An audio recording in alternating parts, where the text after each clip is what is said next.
오늘 쇼핑몰에 갔다가 한 귀여운 강아지가 마이클 조던 저지를 입고 있는 것을 보았습니다. 저는 순간 90년대로 돌아가는 행복한 상상을 시작했습니다. 그 당시는 정말 열정과 피 끓는 도전이 성행하던 시대였습니다.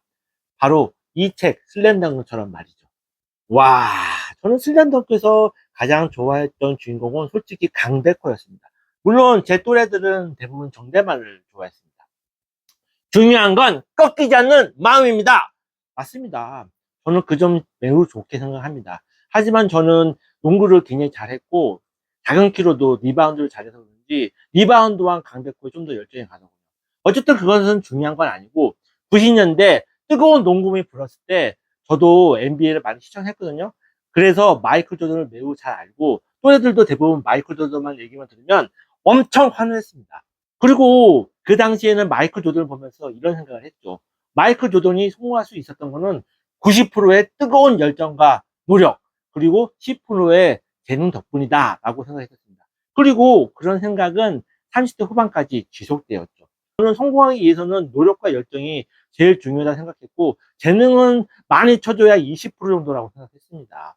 아마 여러분들도 대부분 이런 말을 듣고 자랐을 거예요. 하지만 제가 사회생활을 해보고 사회 현상을 세밀하게 분석해 보니 저의 생각이 잘못되었다는 것을 서서히 깨닫게 되었습니다. 특히 제가 헌신적인 성공 스토리를 듣고 투자한 에단 엔터테인먼트 사장이 본의 아니게 불운한 삶으로 마감하면서 그 충격은 매우 컸고 성공에 대해서 다시 한번 재정의하게 되었습니다. 성공은 과연 미친 듯한 열정과 노력만 있으면 지속 가능할까요? 그렇지 않습니다, 여러분. 성공에는 재능이 압도적으로 중요합니다. 그냥 중요한 게 아니라 압도적으로 중요해요. 물론 이것은 저의 40대 이후의 생각입니다. 제가 이제는 굳이 성공을 정의하자면 90%의 재능과 10%의 노력입니다. 왜냐하면 이 시대에는 너무 뛰어난 사람들이 많아요. 제 말이 의심스러우시다면 여러분들이 매주 시청하시는 노래 경연대회 한번 보세요. 얼마나 많은 뛰어난 가창러들이 매주 튀어나옵니까? 심지어 히든싱어를 보면은 이미 유명한 가수를 똑같이 모창하는 사람도 널리고 널렸습니다. 이런 가운데서 단순히 노력과 열정만으로 크게 성공할 수 있을까요? 저는 성공의 역설을 이렇게 말하고 싶습니다.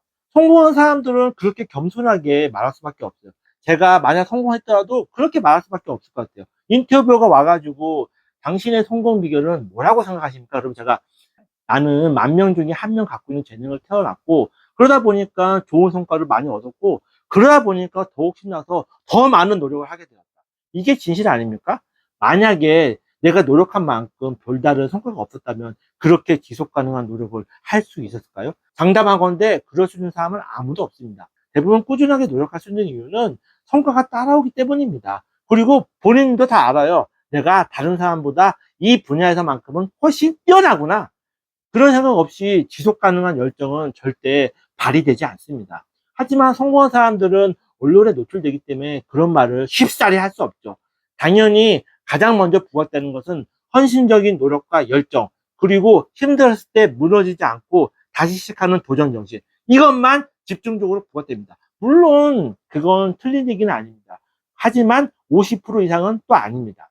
왜냐하면 재능이 없이, 그리고 특별한 행운의 도움 없이는 어떤 사람들도 계속 크게 영원히 성공할 수 없어요.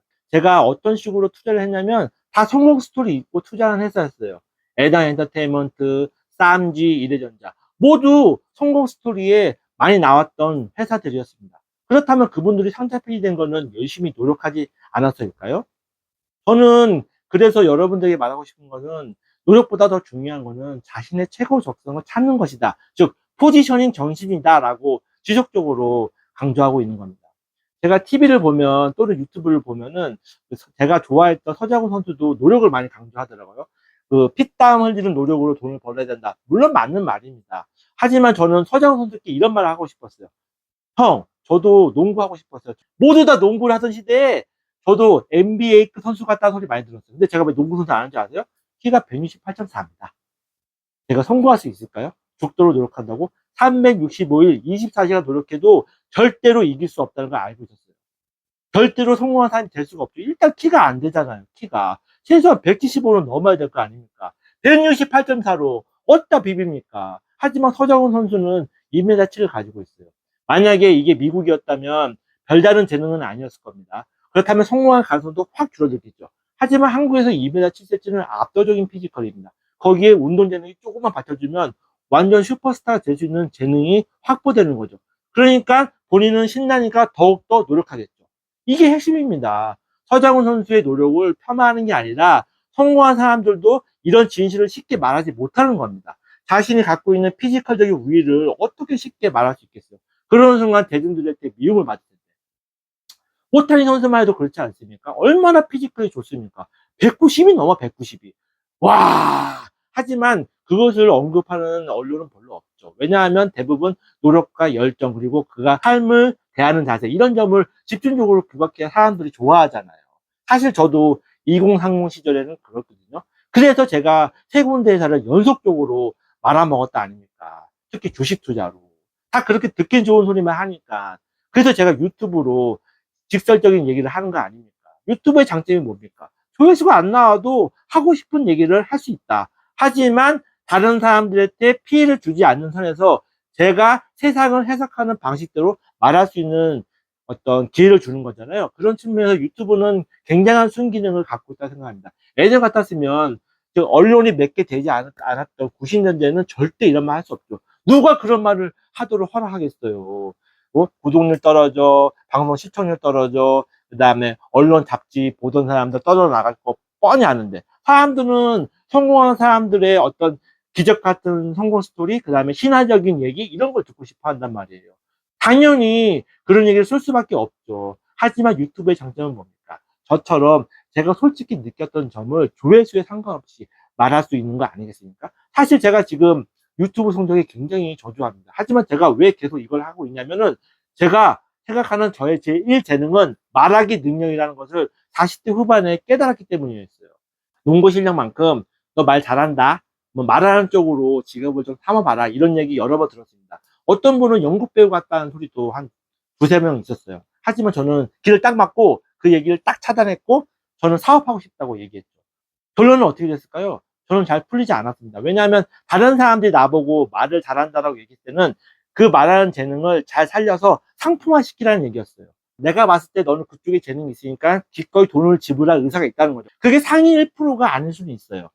이건 어쩔 수 없는 것 같아요. 하지만 잘 찾아보면 이 상위 25% 되는 재능은 한 개쯤은 갖고 있다고 생각합니다. 이거는 여러분들이 듣기 좋으라고 하는 소리 아니에요. 여러분들이 만약에 무시하고 있는 사람이 있다 하더라도 잘 찾아보면 그 사람이 당신보다 압도적으로 잘하는 거는 분명히 하나 이상 있어요. 사실 저도 45세 이제는 굉장히 편협하고 편견이 많은 사람이었거든요. 하지만 저의 생각이 잘못되었음을 인정하고 마음을 활짝 열고 세상과 소통하려고 하는 거죠.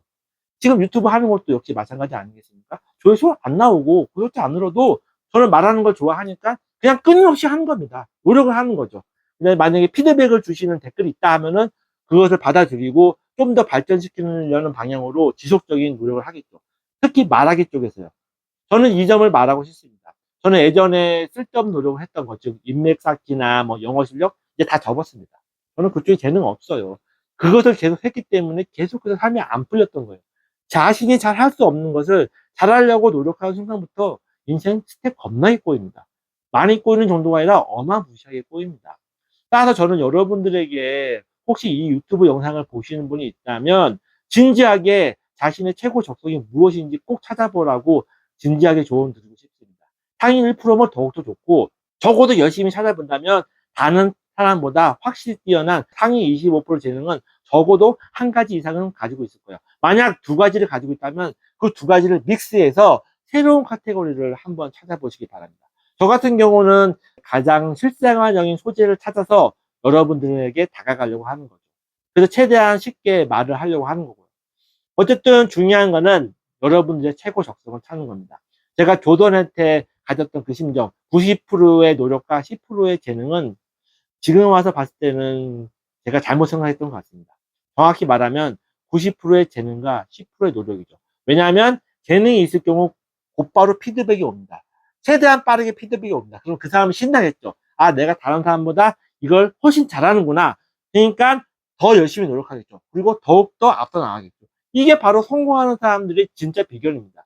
그분들한테 다가가서 성공 비결을 물어보면 안 돼요. 열정과 노력은 기본입니다. 헌신 기본입니다. 힘들었을 때 다시 일어서고 꼭 중요할 때 꺾이지 않는 마음, 이것도 역시 기본입니다.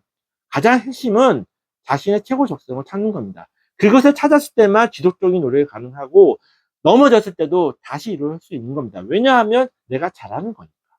이게 바로 오늘 영상의 핵심입니다. 자신의 최고 적성을 찾아라! 이게 바로 제가 끊임없이 주장하는 포지셔닝 정신의 핵심입니다. 인생은 뭐라고요? 포지셔닝! 밥 먹으러 갈까? 아, 갑자기 왜 친한 척하고 그러세요? 안녕 선생님!